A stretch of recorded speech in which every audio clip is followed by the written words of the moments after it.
ನಾನು ದುಬೈನಿಂದ ಹಿಂದಿರುಗಿದಾಗ ನನ್ನ ಹೆಂಡತಿಯ ಬಣ್ಣ ಕಲ್ಲಿದ್ದಲಿನಂತೆ ಕಪ್ಪಗಾಗಿ ಹೋಗಿತ್ತು.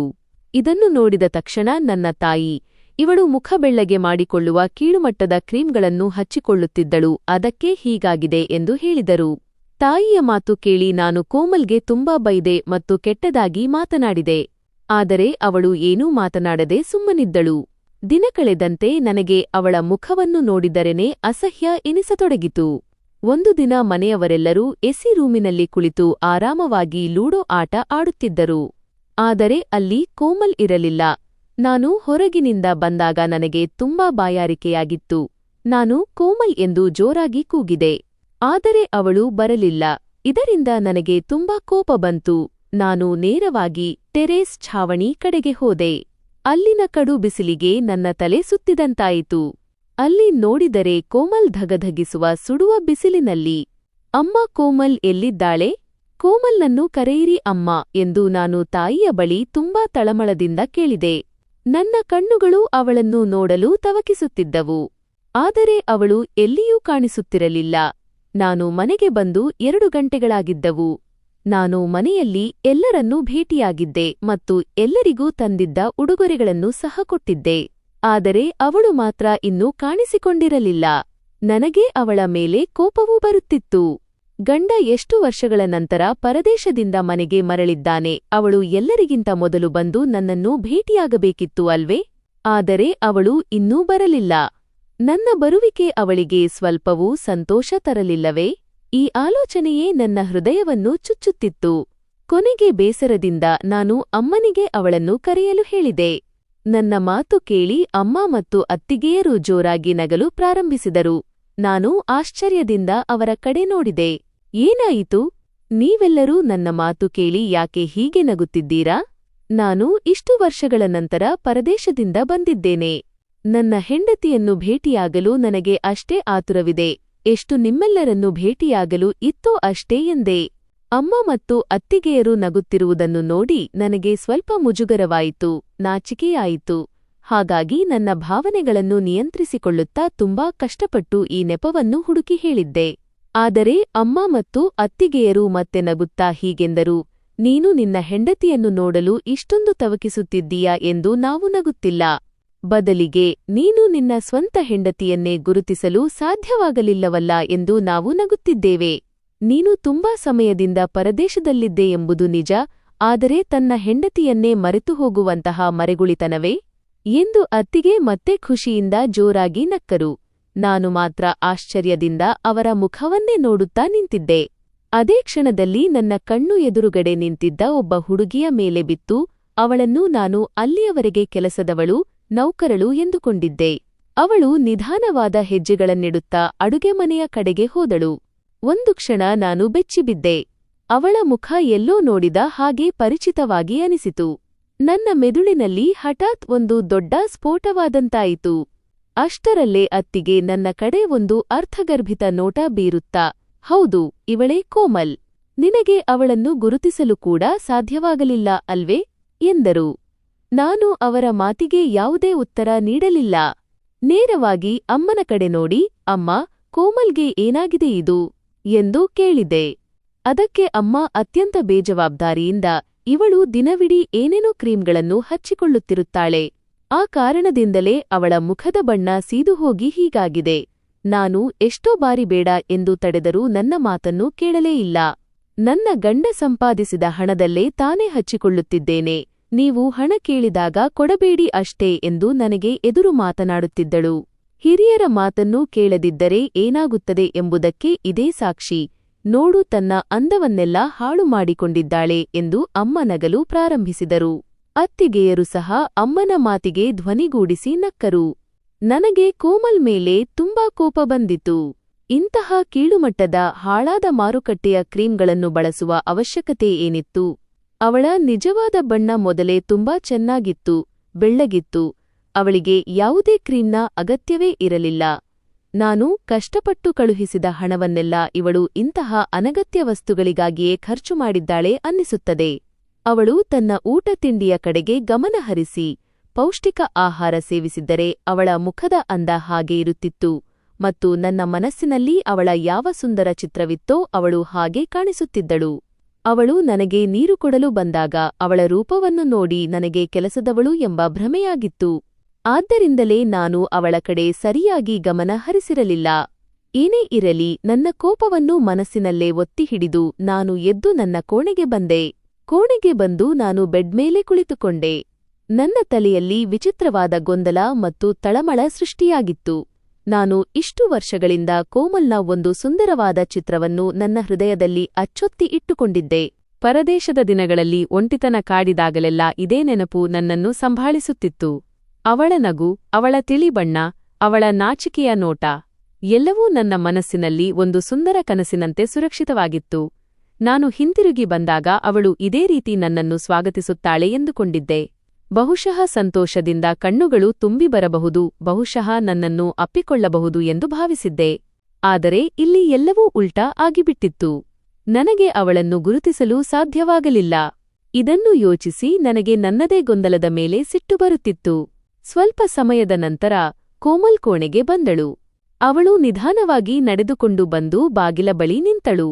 ಅವಳ ಕಣ್ಣುಗಳು ದೂರು ನೀಡುವಂತೆ ನನ್ನ ಕಡೆಗೆ ನೋಡಿ ಮೆಲ್ಲನೆಯ ಧ್ವನಿಯಲ್ಲಿ ಹೇಳಿದಳು, ನನ್ನ ಬಣ್ಣ ಕಪ್ಪಾಗಿದೆ ಎಂಬುದು ನಿಜ, ಆದರೆ ಹಾಗಂತ ನೀವು ನನ್ನನ್ನು ಗುರುತಿಸಲೇ ಸಾಧ್ಯವಾಗದಷ್ಟು ನಾನು ಬದಲಾಗಿಲ್ಲವಲ್ಲ. ಅವಳ ಮುಖದಲ್ಲಿ ದುಃಖ ಮತ್ತು ಮುನಿಸು ಎರಡೂ ಇತ್ತು. ಆದರೆ ನನಗೆ ಒಂದು ರೀತಿಯ ವಿಚಿತ್ರ ಕಿರಿಕಿರಿ ಉಂಟಾಯಿತು. ನಾನು ಕೋಪದಿಂದ ಅವಳ ಕಡೆಗೆ ನೋಡಿ ಹೀಗೆಂದೆ, ಒಂದೆಡೆ ನಿನ್ನದೇ ತಪ್ಪು, ಮತ್ತೊಂದೆಡೆ ನಖರ ಮಾಡುತ್ತಿದ್ದೀಯಾ? ಇಷ್ಟೊಂದು ಕ್ರೀಮ್ಗಳನ್ನು ಬಳಸಿ ನಿನ್ನ ಮುಖವನ್ನು ಹಾಳು ಮಾಡಿಕೊಳ್ಳುವ ಅಗತ್ಯವೇನಿತ್ತು? ನಿನ್ನ ಬಣ್ಣ ಮೊದಲೇ ಚೆನ್ನಾಗಿತ್ತು. ಹೆಂಗಸರಿಗೆ ಎಷ್ಟು ಸಿಕ್ಕಿದರೂ ಸಾಲದು, ತುಂಬಾ ಕೃತಜ್ಞತೆ ಇಲ್ಲದವರು ನೀವು. ನನ್ನ ಮಾತನ್ನು ಕೇಳಿ ಕೋಮಲ್ ಸುಮ್ಮನಾದಳು. ಅವಳ ಕಣ್ಣರೆಪ್ಪೆಗಳು ಕೆಳಗೆ ವಾಲ್ಪಿದವು. ಕೆಲವು ಕ್ಷಣಗಳವರೆಗೆ ಕೋಣೆಯಲ್ಲಿ ನಿಶ್ಶಬ್ದ ಆವರಿಸಿತು. ನಾನು ಕೋಪದಿಂದ ಹಾಸಿಗೆಯ ಮೇಲೆ ಮಲಗಿ ಮತ್ತೊಂದು ಕಡೆಗೆ ಮುಖ ತಿರುಗಿಸಿಕೊಂಡೆ. ನನ್ನ ಮೂಡ್ ಸಂಪೂರ್ಣವಾಗಿ ಹಾಳಾಗಿತ್ತು. ಅಷ್ಟೊಂದು ಕಾತುರತೆಯಿಂದ ಮನೆಗೆ ಮರಳಿದ್ದ ನಾನು ಕೋಮಲ್ ಜೊತೆ ಪ್ರತಿಯೊಂದು ಕ್ಷಣವನ್ನೂ ಸುಂದರವಾಗಿ ಕಳೆಯಬೇಕೆಂದುಕೊಂಡಿದ್ದೆ. ಆದರೆ ನನ್ನ ಎಲ್ಲಾ ಕನಸುಗಳು ಮಣ್ಣು ಪಾಲಾದಂತೆ ಭಾಸವಾಯಿತು. ನನ್ನ ಮನಸ್ಸು ಅವಳ ಕಡೆಗೆ ನೋಡಲು ಸಹ ಒಪ್ಪುತ್ತಿರಲಿಲ್ಲ. ಕೋಣೆಯಲ್ಲಿ ಸಣ್ಣದೊಂದು ಸದ್ದು ಕೇಳಿಸಿತು. ಕೋಮಲ್ ಅಲ್ಮಾರಿ ಹತ್ತಿರ ಹೋಗಿ ಸುಮ್ಮನೆ ನನ್ನ ಬಟ್ಟೆಗಳನ್ನು ಮಡಚಿ ಇಡತೊಡಗಿದಳು. ಕೆಲವೊಮ್ಮೆ ಅವಳು ಏನೋ ಹೇಳಬೇಕೆಂಬಂತೆ ನನ್ನ ಕಡೆಗೆ ನೋಡುತ್ತಿದ್ದಳು, ಆದರೆ ಮತ್ತೆ ಸುಮ್ಮನಾಗುತ್ತಿದ್ದಳು. ಅವಳು ಅಳುತ್ತಿದ್ದಾಳೆ ಎಂಬುದು ನನಗೆ ತಿಳಿಯುತ್ತಿತ್ತು. ಆದರೆ ನಾನು ತಿರುಗಿ ನೋಡುವುದು ಸೂಕ್ತವಲ್ಲ ಎಂದುಕೊಂಡೆ. ನನ್ನೊಳಗೆ ಅಹಂಕಾರ ಮತ್ತು ಅಸಮಾಧಾನದ ಒಂದು ವಿಚಿತ್ರ ಮಿಶ್ರಿತ ಭಾವನೆಯಿತ್ತು.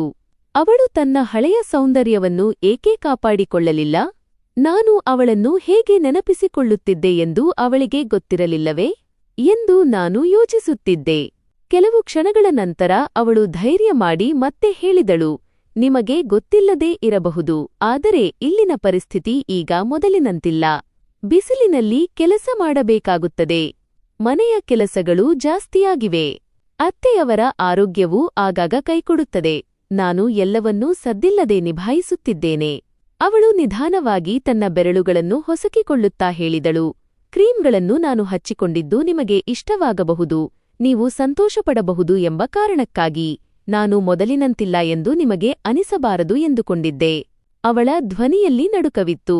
ನಾನು ಮೊದಲ ಬಾರಿಗೆ ಅವಳನ್ನು ಸೂಕ್ಷ್ಮವಾಗಿ ಗಮನಿಸಿದೆ. ನಿಜಕ್ಕೂ ಅವಳ ಮುಖದಲ್ಲಿ ಆಯಾಸದ ಗುರುತುಗಳಿದ್ದವು. ಕಣ್ಣುಗಳ ಕೆಳಗೆ ಕಪ್ಪು ವಲಯಗಳು, ಕೈಗಳಲ್ಲಿ ಒರಟುತನ. ಆದರೆ ಅವಳ ಕಣ್ಣುಗಳಲ್ಲಿ ನಾನು ಹೋಗುವ ಮುನ್ನ ಇದ್ದ ಅದೇ ಹಳೆಯ ಪ್ರೀತಿ ಇಂದಿಗೂ ಕಾಣಿಸುತ್ತಿತ್ತು. ಒಂದು ಕ್ಷಣ ನನ್ನ ಹೃದಯದಲ್ಲಿ ಮೃದುತ್ವ ಮೂಡಿತು. ಆದರೆ ನಾನು ಅದನ್ನು ಹೊರಹಾಕಲಿಲ್ಲ. ಅಹಂಕಾರ ಇನ್ನೂ ನನ್ನ ಮೇಲೆ ಸವಾರಿಯಾಗಿತ್ತು.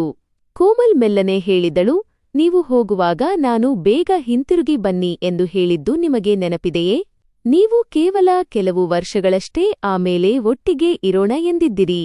ಆದರೆ ವರ್ಷಗಳು ಉರುಳಿದಂತೆ ಎಷ್ಟೋ ಬದಲಾವಣೆಗಳಾಗುತ್ತವೆ. ನಾನು ಕೂಡ ಬದಲಾಗಿದ್ದೇನೆ. ಬಹುಶಃ ಸಮಯವೇ ಎಲ್ಲವನ್ನೂ ಬದಲಾಯಿಸಿರಬಹುದು. ಅವಳ ಮಾತುಗಳಲ್ಲಿ ಯಾವುದೇ ದೂರು ಇರಲಿಲ್ಲ, ಆರೋಪವೂ ಇರಲಿಲ್ಲ. ಕೇವಲ ಒಂದು ಆಯಾಸ ತುಂಬಿದ ಸತ್ಯವಿತ್ತು. ನಾನು ಯಾವುದೇ ಉತ್ತರ ನೀಡಲಿಲ್ಲ. ಕೋಣೆಯಲ್ಲಿ ಫ್ಯಾನಿನ ಶಬ್ದ ಮಾತ್ರ ಕೇಳಿಸುತ್ತಿತ್ತು. ನನ್ನ ಮನಸ್ಸಿನಲ್ಲಿ ಹಳೆಯ ನೆನಪುಗಳು ಸುಳಿದಾಡಿದವು. ನಾವು ಒಟ್ಟಿಗೆ ನಗುತ್ತಿದ್ದ, ಸಣ್ಣಪುಟ್ಟ ವಿಷಯಗಳಿಗೆ ಜಗಳವಾಡಿ ಮತ್ತೆ ಒಂದಾಗುತ್ತಿದ್ದ ಆ ದಿನಗಳು.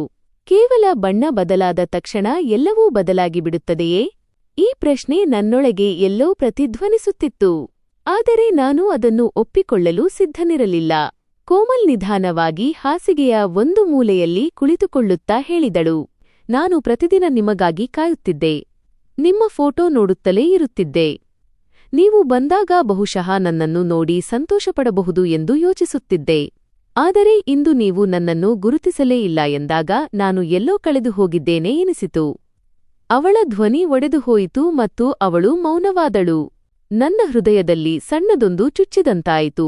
ಆದರೂ ನಾನು ಕಠಿಣ ಸ್ವರದಲ್ಲೇ ಹೇಳಿದೆ, ಸಾಕು ಮಾಡು, ಈಗ ನನಗೆ ಮಲಗಬೇಕು. ಅವಳು ಮೌನವಾಗಿ ಎದ್ದು ಕಿಟಕಿಯ ಹತ್ತಿರ ಹೋಗಿ ನಿಂತಳು. ಹೊರಗೆ ಸಂಜೆ ಕರಗುತ್ತಿತ್ತು ಮತ್ತು ಕೋಣೆಯಲ್ಲಿ ತಿಳಿಬೆಳಕು ಹರಡುತ್ತಿತ್ತು. ಅವಳ ನೆರಳು ಗೋಡೆಯ ಮೇಲೆ ಬೀಳುತ್ತಿತ್ತು ಮತ್ತು ಇದ್ದಕ್ಕಿದ್ದಂತೆ ನನಗೆ ಅನಿಸಿತು, ಬಹುಶಃ ಸಮಸ್ಯೆ ಅವಳು ಬದಲಾಗಿರುವುದರಲ್ಲಿ ಇರಲಿಲ್ಲ, ಬದಲಿಗೆ ನನ್ನ ನಿರೀಕ್ಷೆಗಳಲ್ಲಿತ್ತು.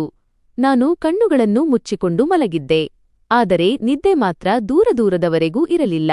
ಹೃದಯದಲ್ಲಿ ಕೋಪವೂ ಇತ್ತು, ಗೊಂದಲವೂ ಇತ್ತು ಮತ್ತು ಒಂದು ಹೇಳಲಾಗದ ಬೇಸರವೂ ಇತ್ತು. ತಕ್ಷಣವೇ ಕೋಮಲ್ನನ್ನು ನನ್ನ ಹತ್ತಿರ ಕರೆದುಕೊಳ್ಳಬೇಕೆಂದು ಮನಸ್ಸು ಬಯಸಿತು. ಆದರೆ ಮತ್ತೆ ಅಹಂ, ಈಗೋ ಅಡ್ಡ ಬಂದಿತು. ಅವಳ ಮೇಲಿದ್ದ ಕೋಪ ಅಷ್ಟು ಹೆಚ್ಚಾಗಿತ್ತು, ಅದು ಅಷ್ಟು ಬೇಗ ಹೇಗೆ ತಾನೇ ಇಳಿಯುತ್ತಿತ್ತು. ಈ ಕಥೆ ಇಲ್ಲಿಗೆ ಮುಗಿಯುವುದಿಲ್ಲ ಎಂದು ನನಗೆ ಗೊತ್ತಿತ್ತು. ನಮ್ಮಿಬ್ಬರ ಮಧ್ಯೆ ಏನೋ ಒಂದು ಮುರಿದು ಹೋಗಿತ್ತು ನಿಜ, ಆದರೆ ಬಹುಶಃ ಇನ್ನೂ ಸಂಪೂರ್ಣವಾಗಿ ಚದುರಿಹೋಗಿರಲಿಲ್ಲ. ಕೋಮಲ್ ಮೌನವಾಗಿ ನಿಂತಿದ್ದಳು ಮತ್ತು ನಾನು ಯೋಚಿಸುತ್ತಿದ್ದೆ, ವರ್ಷಗಳ ಈ ದೂರ ನಮ್ಮಿಬ್ಬರನ್ನು ಎಷ್ಟು ಬದಲಾಯಿಸಿದೆ ಎಂದು. ಕೋಣೆಯ ಮೌನದಲ್ಲಿ ಕೇವಲ ಉಸಿರಾಟದ ಶಬ್ದ ಮಾತ್ರ ಕೇಳಿಸುತ್ತಿತ್ತು ಮತ್ತು ನನಗೆ ಮೊದಲ ಬಾರಿಗೆ ಅರಿವಾಯಿತು, ವಿದೇಶದಿಂದ ಮರಳಿ ಬರುವುದು ಸುಲಭವಾಗಿತ್ತು, ಆದರೆ ಹೃದಯಗಳ ನಡುವಿನ ಅಂತರವನ್ನು ಕ್ರಮಿಸುವುದು ಬಹುಶಃ ಅಷ್ಟು ಸುಲಭವಾಗಿರಲಿಲ್ಲ. ಮರುದಿನದಿಂದ ನಮ್ಮ ನಡುವೆ ಒಂದು ಮೌನದ ಗೋಡೆ ಎದ್ದು ನಿಂತಂತಾಗಿತ್ತು. ಕೋಮಲ್ ಕಡೆಗೆ ಹೆಚ್ಚು ಗಮನವನ್ನೇ ಕೊಡಬಾರದು ಎಂದು ನಾನು ಮನಸ್ಸಿನಲ್ಲೇ ನಿರ್ಧರಿಸಿದ್ದೆ. ಬಹುಶಃ ಈ ರೀತಿ ಮಾಡುವುದರಿಂದ ನನ್ನ ಕೋಪ ಕಡಿಮೆಯಾಗಬಹುದು ಅಥವಾ ನಾನು ಕೋಪಗೊಂಡಿದ್ದೇನೆ ಎಂದು ಅವಳು ಸ್ವತಃ ಅರ್ಥಮಾಡಿಕೊಳ್ಳಬಹುದು ಎಂದು ನನಗೆ ಅನಿಸುತ್ತಿತ್ತು. ಬೆಳಗ್ಗೆ ಕಣ್ಣು ಬಿಟ್ಟಾಗ ಅವಳು ಬೆಡ್ ಮೇಲೆ ಇರುತ್ತಿರಲಿಲ್ಲ. ಅವಳು ಮುಂಜಾನೆಯೇ ಎದ್ದು ನೇರವಾಗಿ ಮಹಡಿಯ ಛಾವಣಿಯ ಮೇಲೆ ಹೋಗುತ್ತಾಳೆ ಮತ್ತು ಅಲ್ಲಿ ಮನೆಯ ಕೆಲಸಗಳು ಅವಳಿಗಾಗಿ ಕಾಯುತ್ತಿರುತ್ತವೆ ಎಂದು ನನಗೆ ಗೊತ್ತಿತ್ತು. ಕೆಲವೊಮ್ಮೆ ಪಾತ್ರೆಗಳ ಶಬ್ದ ಬರುತ್ತಿತ್ತು, ಇನ್ನು ಕೆಲವೊಮ್ಮೆ ಮೇಲಿಂದ ಲಘುವಾದ ಕೆಮ್ಮಿನ ಧ್ವನಿ ಕೇಳಿಸುತ್ತಿತ್ತು. ಆದರೆ ನಾನು ಇವೆಲ್ಲವನ್ನೂ ನಿರ್ಲಕ್ಷಿಸುತ್ತಿದ್ದೆ. ನಾನು ಕೆಳಗಿನ ಕೋಣೆಯಲ್ಲೇ ಮಲಗಿರುತ್ತಿದ್ದೆ ಅಥವಾ ಮೊಬೈಲ್ನಲ್ಲಿ ಬ್ಯೂಸಿಯಾಗುತ್ತಿದ್ದೆ. ಅಮ್ಮ ಚಹಾ ತಂದರೆ ನಾನು ನಿರಾಸಕ್ತಿಯಿಂದ ಕುಡಿಯುತ್ತಿದ್ದೆ. ಕೋಮಲ್ ನನ್ನ ಮುಂದೆ ಬಂದಾಗ ಮೌನವಾಗಿ ಕೆಲಸ ಮಾಡುತ್ತಿದ್ದಳು. ಕೆಲವೊಮ್ಮೆ ನೀರು ತಂದಿಡುತ್ತಿದ್ದಳು, ಕೆಲವೊಮ್ಮೆ ಉಪಹಾರ. ನಾನು ಅವಳ ಕಡೆಗೆ ನೋಡದೆಯೇ ಕೇವಲ ಹೂಂ ಅಥವಾ ಸರಿ ಎಂದು ಹೇಳಿಬಿಡುತ್ತಿದ್ದೆ. ಅವಳ ಕಣ್ಣುಗಳು ಏನನ್ನೂ ಹುಡುಕುತ್ತಿರುವಂತೆ ಇರುತ್ತಿದ್ದವು. ಆದರೆ ಯಾವಾಗ ಅವಳಿಗೆ ನನ್ನ ಉದಾಸೀನತೆ ಕಾಣಿಸುತ್ತಿತ್ತೋ ಅವಳು ಸದ್ದಿಲ್ಲದೆ ಹಿಂತಿರುಗಿ ಹೋಗುತ್ತಿದ್ದಳು. ಅವಳ ಮೌನ ನನಗೆ ಕೆಲವೊಮ್ಮೆ ತಳಮಳ ಉಂಟುಮಾಡುತ್ತಿತ್ತು. ಆದರೆ ನಾನು ನನ್ನ ಹಠದಿಂದ ಹೊರಗೆ ಬರುತ್ತಿರಲಿಲ್ಲ. ಒಂದು ದಿನ ಮಧ್ಯಾಹ್ನದ ವೇಳೆ ನಾನು ಹೊರಗೆ ಹೋಗಲು ಸಿದ್ಧನಾಗುತ್ತಿದ್ದೆ. ಕೋಮಲ್ ಮೆಲ್ಲನೆಯ ಧ್ವನಿಯಲ್ಲಿ ಹೇಳಿದಳು, ಊಟ ಮುಗಿಸಿಕೊಂಡು ಹೋಗಿ. ನಾನು ಅವಳ ಕಡೆಗೆ ನೋಡದೆಯೇ ಹೇಳಿದೆ, ಹಸಿವಿಲ್ಲ. ಅವಳು ಬಹುಶಃ ಏನೋ ಹೇಳಲು ಬಯಸಿದಳು, ಆದರೆ ಮತ್ತೆ ಸುಮ್ಮನಾದಳು. ನಾನು ಶೂ ಧರಿಸಿ ಬಾಗಿಲನ್ನು ಜೋರಾಗಿ ಮುಚ್ಚುತ್ತಾ ಹೊರಗೆ ನಡೆದೆ. ಸಂಜೆ ವಾಪಸ್ ಬಂದಾಗಲೂ ಅವಳು ಇದೇ ರೀತಿ ಸದ್ದಿಲ್ಲದೆ ಕೆಲಸದಲ್ಲಿ ಮುಳುಗಿದ್ದಳು. ಯಾವುದೇ ದೂರಿರಲಿಲ್ಲ, ಪ್ರಶ್ನೆಯೂ ಇರಲಿಲ್ಲ. ಈ ಮೌನ ನನ್ನ ಕೋಪವನ್ನು ಇನ್ನಷ್ಟು ವಿಚಿತ್ರವಾಗಿಸಿತ್ತು. ಕೆಲವೊಮ್ಮೆ ನಾನು ಮುಖಾಮುಖಿಯಾಗಬಾರದೆಂದೇ ಮಹಡಿಯ ಕಡೆಗೆ ಹೋಗುತ್ತಿರಲಿಲ್ಲ. ಅವಳು ಅಲ್ಲಿ ಬಿಸಿಲಿನಲ್ಲಿ ಕೆಲಸ ಮಾಡುತ್ತಾಳೆ ಎಂದು ನನಗೆ ಗೊತ್ತಿತ್ತು. ಆದರೆ ಇದೆಲ್ಲವೂ ಅವಳದೇ ಜವಾಬ್ದಾರಿ ಎಂದು ನಾನೇ ನನಗೆ ಸಮಜಾಯಿಷಿ ನೀಡಿಕೊಳ್ಳುತ್ತಿದ್ದೆ.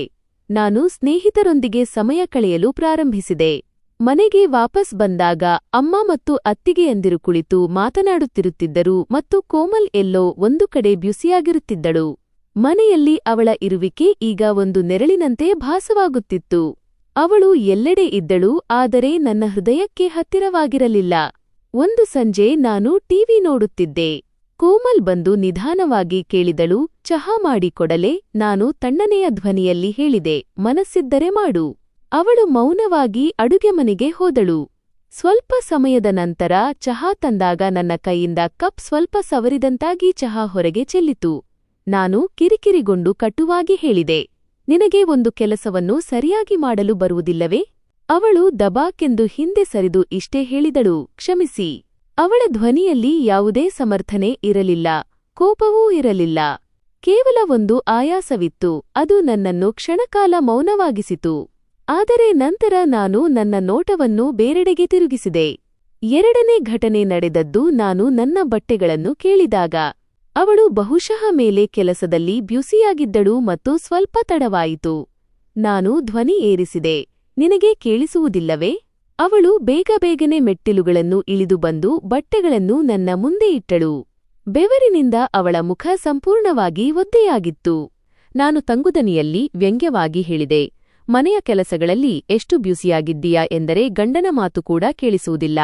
ಅವಳು ಕೇವಲ ತಲೆ ತಗ್ಗಿಸಿ ಮೆಲ್ಲನೆ ಹೇಳಿದಳು, ಮುಂದಿನ ಬಾರಿ ತಡವಾಗುವುದಿಲ್ಲ. ನಂತರ ಮೌನವಾಗಿ ಹಿಂತಿರುಗಿ ಹೊರಟು ಹೋದಳು. ಅವಳ ಈ ಮೌನ ನನ್ನನ್ನು ಕೆಲವೊಮ್ಮೆ ಗೊಂದಲಕ್ಕೀಡು ಮಾಡುತ್ತಿತ್ತು.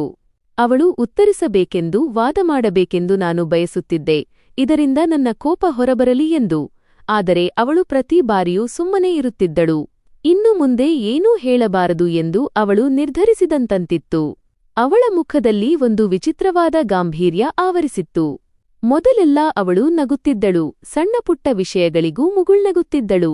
ಆದರೆ ಈಗ ಅವಳ ತುಟಿಗಳು ಹೆಚ್ಚಾಗಿ ಮುಚ್ಚಿಯೇ ಇರುತ್ತಿದ್ದವು.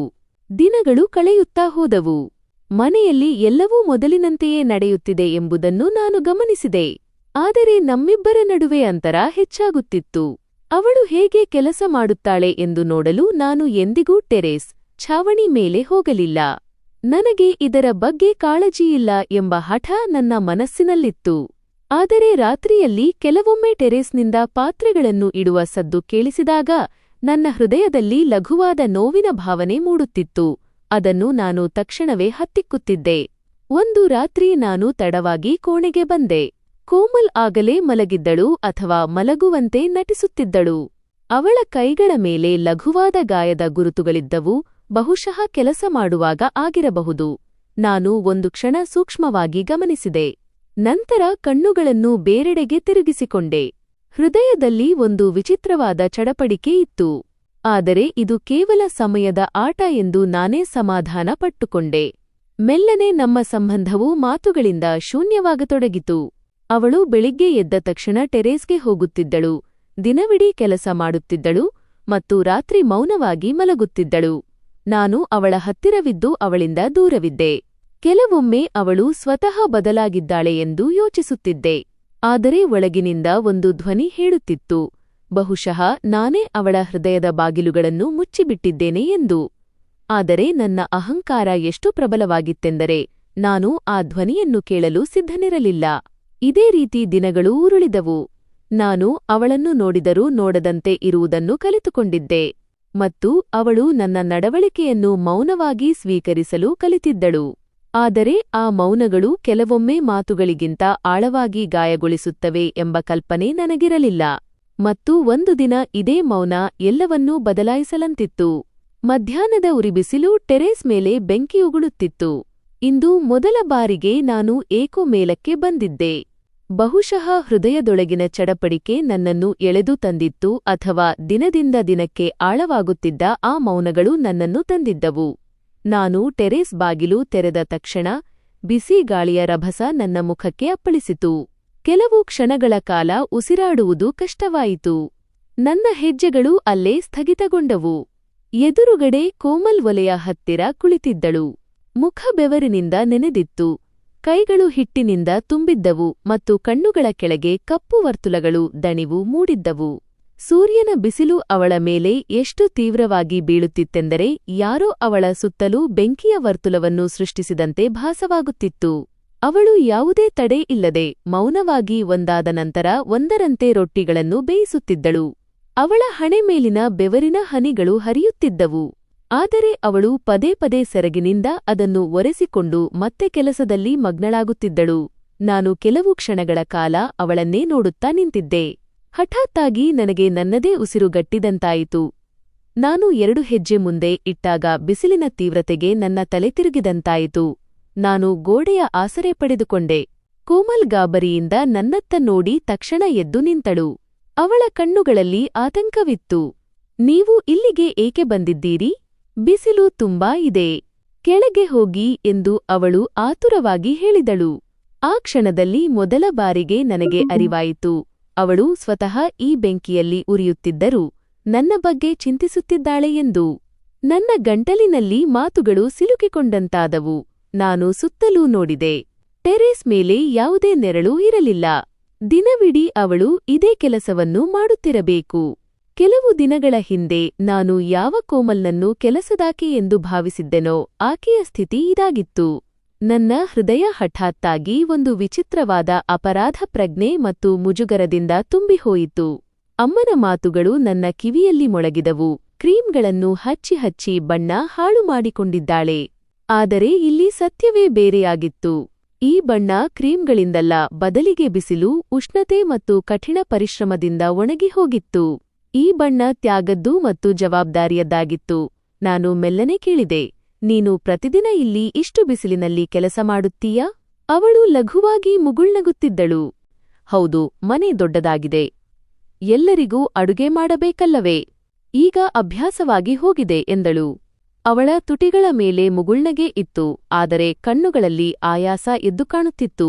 ನನ್ನೊಳಗಿದ್ದ ಯಾವುದೋ ಒಂದು ಗೋಡೆ ಒಡೆದು ಬೀಳತೊಡಗಿದಂತೆ ಭಾಸವಾಯಿತು. ನಾನು ಅವಳನ್ನು ಹೇಗೆಲ್ಲ ನಿರ್ಲಕ್ಷಿಸಿದೆ ಎಂಬುದನ್ನು ನೆನಪಿಸಿಕೊಂಡೆ. ಅವಳಿಗೆ ಏನೆಲ್ಲ ವ್ಯಂಗ್ಯ ಮಾಡಿದೆ. ಅವಳ ಮೌನವನ್ನು ಅವಳ ದೌರ್ಬಲ್ಯ ಎಂದು ಭಾವಿಸಿದೆ. ಆದರೆ ಅವಳು ಎಲ್ಲವನ್ನೂ ಚಕಾರವೆತ್ತದೆ ಸಹಿಸಿಕೊಳ್ಳುತ್ತಿದ್ದಳು. ಹಠಾತ್ತಾಗಿ ಅವಳ ಕೈಯಿಂದ ರೊಟ್ಟಿ ಜಾರಿ ಕೆಳಗೆ ಬಿತ್ತು. ನಾನು ತಕ್ಷಣವೇ ಮುಂದುವರಿದು ಅವಳ ಕೈಯನ್ನು ಹಿಡಿದುಕೊಂಡೆ. ಅವಳ ಹಸ್ತವು ತುಂಬಾ ಬಿಸಿಯಾಗಿತ್ತು ಮತ್ತು ಬೆರಳುಗಳ ಮೇಲೆ ಸಣ್ಣಪುಟ್ಟ ಸುಟ್ಟ ಗಾಯದ ಗುರುತುಗಳಿದ್ದವು. ನನ್ನ ಹೃದಯದಲ್ಲಿ ತೀಕ್ಷ್ಣವಾದ ನೋವೊಂದು ಚುಚ್ಚಿದಂತಾಯಿತು. ಇದೆಲ್ಲ ಯಾವಾಗಿನಿಂದ ನಡೆಯುತ್ತಿದೆ ಎಂದು ನಾನು ಮಂದ ಧ್ವನಿಯಲ್ಲಿ ಕೇಳಿದೆ. ಅವಳು ಕಣ್ಣುಗಳನ್ನು ಕೆಳಗೆ ಮಾಡಿಕೊಂಡಳು. ನೀವು ಹೋದಾಗಿನಿಂದ ಮನೆಯ ಕೆಲಸಗಳು ಹೆಚ್ಚಾಗಿದ್ದವು. ನೀವು ಮರಳಿ ಬಂದಾಗ ಎಲ್ಲವೂ ಸುಲಭವಾಗುತ್ತದೆ ಎಂದು ನಾನು ಭಾವಿಸಿದ್ದೆ. ಅವಳ ಆ ಸರಳವಾದ ವಾಕ್ಯ ನನ್ನನ್ನು ಒಳಗಿನಿಂದ ಸಂಪೂರ್ಣವಾಗಿ ನಡುಗಿಸಿಬಿಟ್ಟಿತು.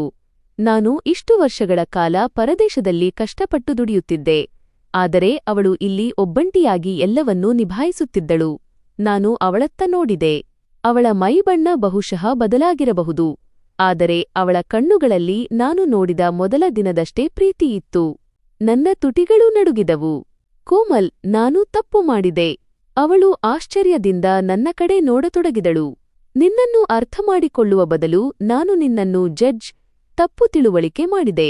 ನನಗೆ ನಿನ್ನ ಮುಖದ ಮೇಲಲ್ಲ, ನನ್ನ ಸ್ವಂತ ಅಹಂಕಾರದ ಮೇಲೆ ದ್ವೇಷ ಬರಬೇಕಿತ್ತು. ಕೋಮಲ್ ಕಣ್ಣುಗಳು ತೇವವಾದವು. ಅವಳು ಮೆಲ್ಲನೆ ಹೇಳಿದಳು, ನಾನು ಎಂದಿಗೂ ದೂರು ನೀಡಲಿಲ್ಲ. ಆದರೆ ನೀವು ನನ್ನನ್ನು ಮೊದಲಿನಂತೆ ಕಾಣದೇ ಇರಬಹುದು ಎಂಬ ಭಯ ಮಾತ್ರ ನನಗಿತ್ತು. ನಾನು ಮೊದಲ ಬಾರಿಗೆ ಅವಳ ಇಷ್ಟೊಂದು ಹತ್ತಿರ ಬಂದು ಹೇಳಿದೆ, ಮೊದಲಿನಂತೆ? ನೀನು ಮೊದಲಿಗಿಂತಲೂ ಹೆಚ್ಚು ಸುಂದರವಾಗಿದ್ದೀಯಾ. ಏಕೆಂದರೆ ನೀನು ನಮಗಾಗಿ ಏನು ಮಾಡಿದ್ದೀಯಾ ಎಂಬುದನ್ನು ಈಗ ನಾನು ಕಣ್ಣಾರೆ ನೋಡುತ್ತಿದ್ದೇನೆ.